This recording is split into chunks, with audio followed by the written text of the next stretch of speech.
just have out your homework so we can look at this assignment.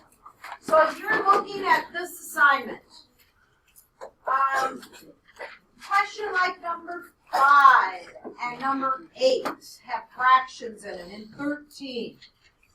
Number 15, all similar types of questions, right? So when I am looking at trying, and we're going to talk today about what's on your test, and what you have to make sure you're studying for the next couple of days, and what I need turned in for you to take your test. So when I take a look at number 5, and I want to get rid of this denominator, or in number 8, I want to get rid of the fraction. In order to get rid of the denominator or that fraction, we need to multiply on both sides. So we're going to start the problem. Yep. We're going to put x plus y over 3. We're going to put that in a parenthesis, is equal to 5.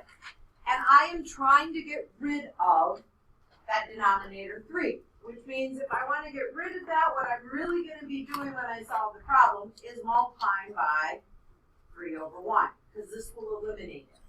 That means on this side, those of you sometimes forget that you have to multiply either everything or multiply this side by 3. Now, that does not mean we want to distribute 3 on top, because this 3 over 3 simplifies to 1 over 1. And our problem is now x plus y equals 15. And our goal was to solve for x in this problem, bless you. So if we are solving for x, we're going to subtract y. And you can always leave your answers as 15 minus y. You do not have to put the negative y plus 15. You can leave it in this form, okay? When I go to solve number 8, I'm going to start number 8. I am not going to do all of number 8 because you will have time today to work on these. So, if I want to get rid of a half, Ellie, what should I multiply by on both sides to get rid of 1/2? 2. So I'm going to start the problem and put 2 times a equals, I'm going to put 2, and I'm going to write the whole problem on this other side. 1/2 h b plus c. This is very similar to the problem that we did in your note or in the review yesterday on the homework questions that you had. At this point, when I take 2 times 1/2, that's 1. So my problem now in number 8 is that I have 2 times capital A equals h times parenthesis b plus c.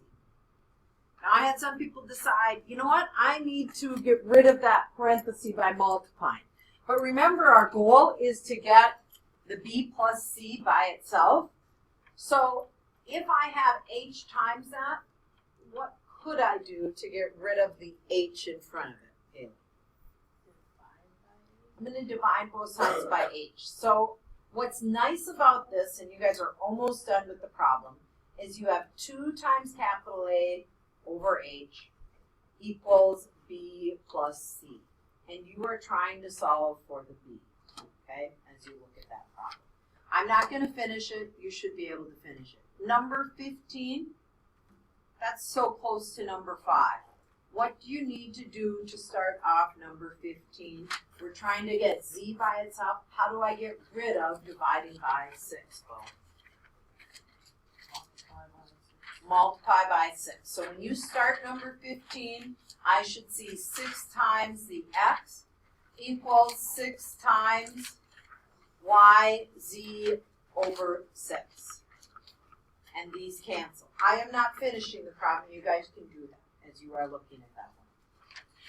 What do you do to get rid of the 3, in this case, in my denominator as I look at that, Chloe, in number 17? What would we need to do? I'm going to start off and I'm going to take the 3 times f, and I'm going to take 3 and I'm going to put this whole thing in a parenthesis, a plus b plus c all over 3, so that these 2 3's cancel. And you guys should be able, similarly with 19 where it has the fractions, to finish solving these, okay? So make sure you take a look at this. If you have this done by the end of the hour, that's great. you don't have it done till tomorrow, that's fine. I am looking that you turn 14 in if you haven't done that. 15 is one that you have to have done with the work in order to take the test. 15, 16, and one of the joke sheets on 17. So, as you take a look, this is what your D16 looks like. They ask you to solve. So most of these are where you're going to have one solution, where you have X or Y or whatever the variable equals a number. You could have no solution. How do we know when it comes up no solution? What happens on both sides of our equal sign to give us a no solution? What happens to be the case? Anyone remember what happens to know that it's no solution? Okay, good. Yeah, like 7 equals what? 5. 7 equals 5.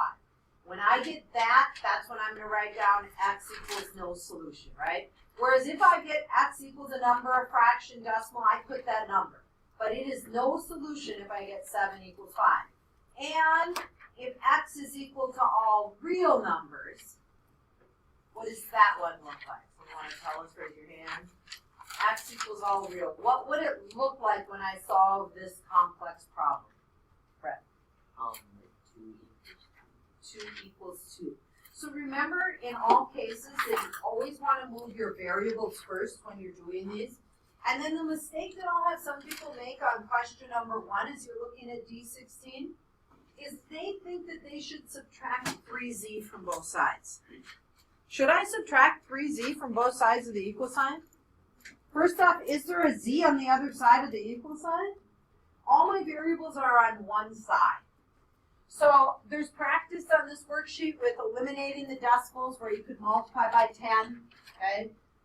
Eliminating your fractions where you multiply on both sides to get rid of that fraction. So this is kind of bringing everything together for this unit. Test is Friday. I had a couple of you talk to me and say, you know what, I'm going to be gone Friday. You can take it Thursday. What we are doing in class tomorrow and Thursday is this review activity that you're going to work on with a group of 3 people, solving questions and doing stuff. So we'll be looking at that tomorrow. So D16 you need to do, and then finishing up 14. If you finish those 2 things, I'm going to try and also put on the daily planner a couple other places where you could go to work on equations or to study or to look at other things. But really the majority for this test. The first one, I can solve multi-step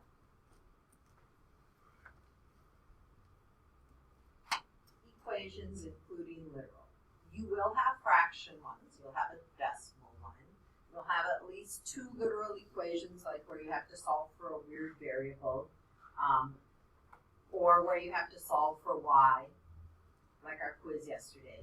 So if we are looking at this, including literal equations, there are 10 questions, 4 points each. By the way, the test is Friday. The number of questions is 14. And I believe our points are 56. 36 56 points. Because the second standard, I guess that second standard that we are looking at is where you need to be able to determine the number of solutions. So determine the number of solutions.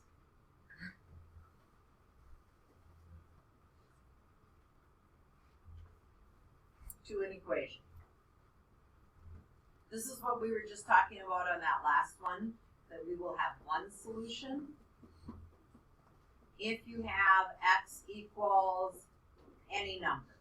Could be a fraction, could be a decimal, x equals any number. That's going to be our one solution. So what this part of the test looks like, the other part is just kind of the equations. It almost looks like your worksheet, kind of like 15, 14 that you're doing. And it has 10 questions on the front, and then you turn it over to the back, and it says how many solutions. And you have to show all your work. So you either have one solution, you would have no solution, like we just talked about. The no solution is when you solve the problem, and the variables cancel, and you're left with 7 equals 2. And then when you have all real number solutions, and that's when you would solve the problem and you get a true statement, 2 equals 2. Okay? So you're going to have all of those types of questions on the back. There are 4 of them, and again, there are 4 points each. So the key thing I would say is getting ready for your test is it is 56 points. When I put it in the grade, I always put it in out of 100 because it's out of your percentage when we look at that. But solving these equations, and I would say as you do your homework, I would do the checks so that when you're on the test, you will know right away if you got the right answer, not because you're looking in the back, but because you can plug the number in so that when you solve one of these, like on today's worksheet, and you get m equals, that you know to go back and put 3 times that minus 7 times negative 5, and you get it to equal negative 10. And if it doesn't, you know to work backwards and kind of try and figure out what you did wrong. So that's what I would suggest as you are doing these and getting ready. The more you practice them, you've had lots of different equations to practice. And the reason I'm giving you time today, and as I said, as you finish 16, so some of you will be finished because you were already done with 15 today when you walked in. Some of you are finishing that up. Some of you will finish